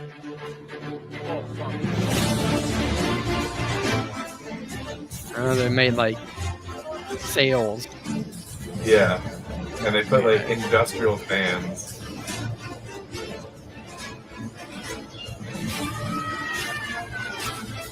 This is. And he took the rat down. The whole thing. This is why when you get a damaged item from Amazon, this is what's going on. OSHA probably would have to say something about those racks not being bolted in place. Yeah, that's crazy that one fell and then the domino effect happened in the entire. They weren't stock. bolted, and like that's a big issue if like OSHA were to go through that. You have to have your racks bolted. I used to monkey climb the stockroom and like throw down boxes and stuff from the top without a ladder or whatever, and like now I'm wondering you how were doing a service. But OSHA loved you. No, I didn't. No. All right. POV, making a budget in 2025. On with the budget. Yep, we're going good. Let me just add 1 or 2 more things. We got rent, groceries, we got your fun buckets, we got fuel, and you will be saving minus 25,000 a year. Minus 25. Hang on. That doesn't make any sense. I've done something wrong, haven't I? Wait a minute. Press C and then add them up again. No. I've done it right. Oh, you probably just clicked minus when you should have clicked plus. Jackson, you're saving negative 25 grand this is a year. Fairburn Films. How? You've given me the most boring budget ever. My shit's in buckets. The buckets usually help. You got to reconfigure the budget. Definitely done something wrong. I do not understand. You're the accountant. How are you saving negative $25,000? I don't know. This has never happened. No matter what. Maybe you need a new calculator. Impossible. This is top of the range. How much do you make again? $140,000 after tax. I don't get it. Me neither. We've got you on the bones of your ass. Haven't even allocated toilet paper on there. We're going to get you a wash rag. How am I burning through $160,000 a year? What's in the budget? I've just got necessities. This is not this never happens. When's the last time you wrote a budget? 2005. 2005? I made a family of 12. In what scenario did you have to do that? Mind your business, mate. Get me in the green. Make more money. I make 200 grand a year. Well, apparently that's not enough. How is that not enough? I don't know. You're an accountant. Not legally. What? Not legally. This is not financial advice. Yeah, right. Is in the green a saying in Australia? I thought in the black was like the thing here. Green, black, whatever. Okay. Anyway, I could recognize those voices. That's Fairburn Films. They're hilarious. And like they started so young that I wasn't sure if one of them was a boy or a girl. I'm like, either that's just a really funny looking girl or a genuinely funny looking boy. And I didn't know they're if you hilarious meant, though. Prepubescent like voice or whatever, but kind of a little bit of both. Yeah. Also that, yeah. All right. Next one. How do I do it? Here we go. I have not even seen what this one's about. So it just says, let's play 20 questions. 20 questions. I'm thinking of something. Great. Is it an animal? Yes. Is it a mammal? Yes. Is it an object that is typically found indoors? No. Is it a living thing? Was an animal, so yes. Is it a mammal? Yeah. Said yes. Is the animal you are thinking of a mammal? If you ask me again, I will slap you. This content may violate our content policy. If you believe this to be an error, please submit your feedback. You interpolate our research in this area. My apologies. I did not mean to repeat myself. Let me ask a different question instead. Is the animal you're thinking of mammal? I'm sorry.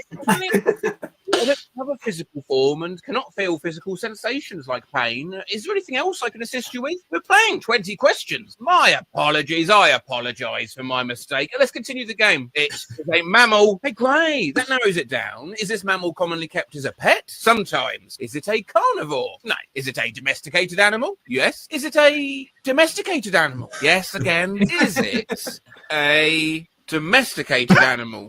Yes, for the third time. Right, yeah. Is the animal you're thinking of a carnivore? I already said no. Please remember my answers. My apologies. I'll try to pay closer attention. Let me clarify this so it's not a carnivore. No. Oh, right, yeah. Is it a carnivorous mammal? What the fuck? I apologise if my responses are confusing or frustrating. Is there something specific that you're finding difficult or unclear? I am here to assist you to the best of my ability. It is a mammal. It is not a carnivore. Thank you for the clarification. Is it a herbivore?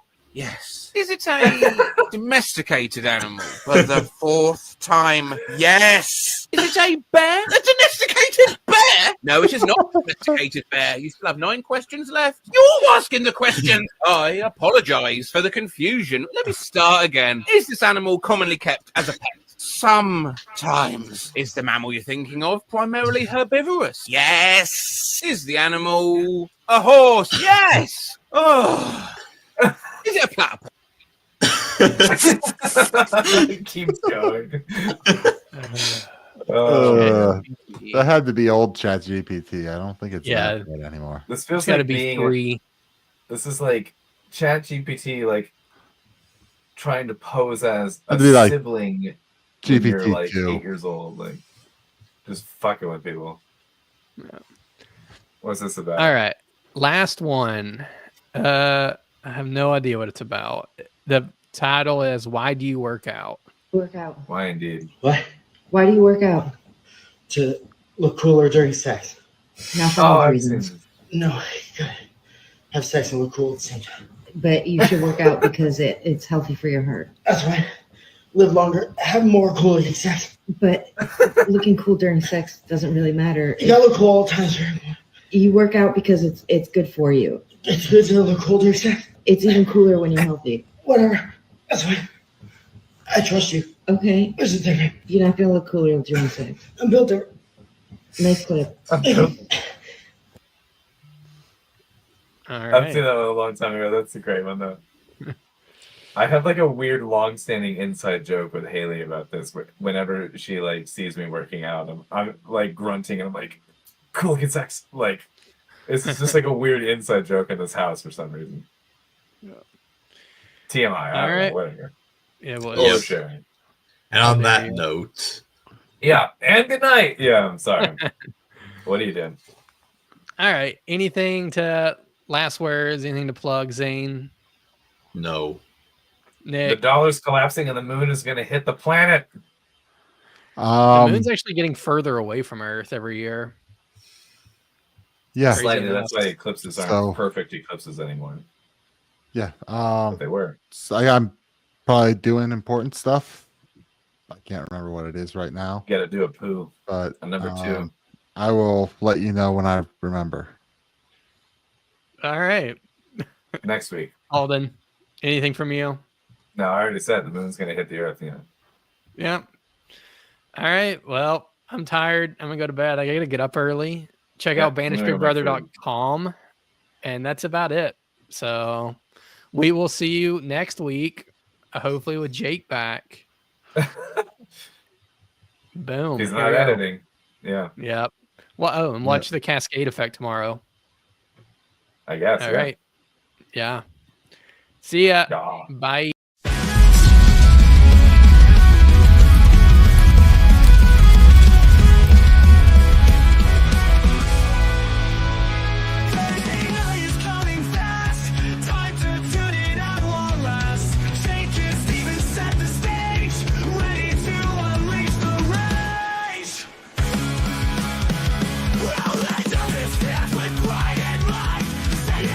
Ignite the fight. That's the anchor in the